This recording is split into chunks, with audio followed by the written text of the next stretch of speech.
Heimasøyskipan til Johan Support heimsklassa vi litt til brukervinnerlighet. Vi vil her vise hvordan einfalt det å skrive tekst og innsette mynter, beinløse heimasøyene og utslutte seg med ratter. Dette kan gjøres fra ene hver teltet, lika mye hver du stater i heimen. Det nøytes best innrydda til vi bruker navnet og løgnåret, det gjør så leis.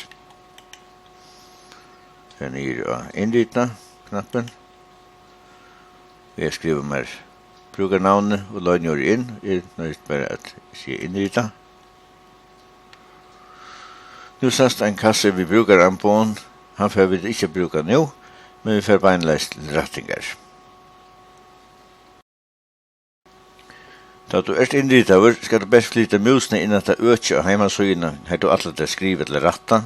Da sast en fyrakanter, vi får inn her, han sast her, og så får vi inn over han, vi kan velge om vi skal ratta, etla det er nytt økje, og jeg velger at om sitte økje, jeg setter en nødvendig tegn ned under her, så kommer kassen her fram hver jeg kan velge med imensløy innehalte, retningebær tekster, myndasan og imens anna, men jeg velger retningebær tekster, og sier nytt økje, og så nytt økje stående nere, jeg går med her, og jeg vil beina vinne hvor gjøre til å ratta og ut nytt økje, peitja økje, peitja fyrakanten og sier ratta. Og nå sast det nødje kasse, vi en rikve av ampåen, jeg kallar det for ampåskassan, til at omskapa, formatera teksten, innsetta mynter og mengtan. Det var greit fra en ørn fra Greg.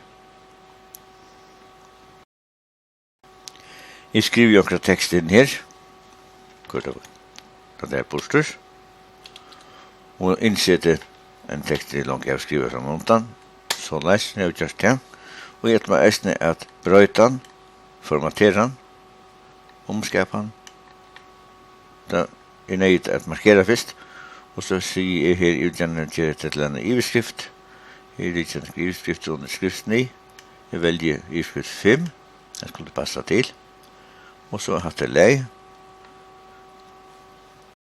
og jeg hadde jo avvis sette en mynd inn, velge mynter her oppe, klikja, og velge det som anpeidarakei til serveren som ligger sammen vi heimasøyne. Her har vi en klinkjan inne. Vi tog å lukka denne her i usuk og sødja reila.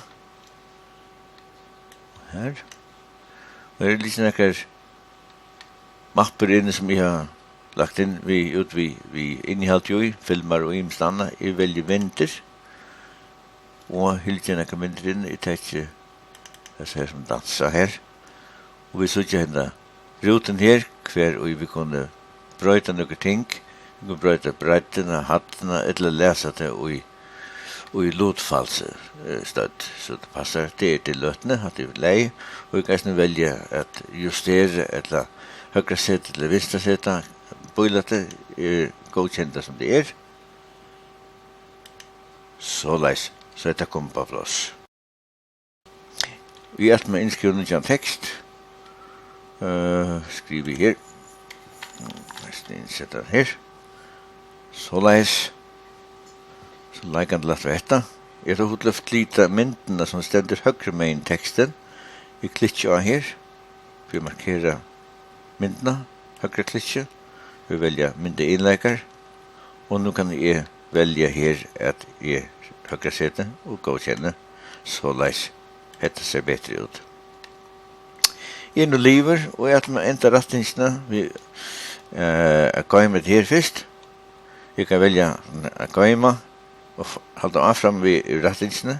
Jeg kan lade atter til å si det samme som enkelt alt jeg har gjort, eller jeg kan gøyma og lade atter, og så er det takk for det heimasøyne. Så jeg tar jeg, og jeg har vant å spørre etter at jeg kommer litt, jeg er utrite, så det er at jeg ikke er inne i retningarmåte. Utrite her. Så leis. Hette var en stort døme om hvordan løtt dagføringen er. Ære frakrengar kommer i nesten.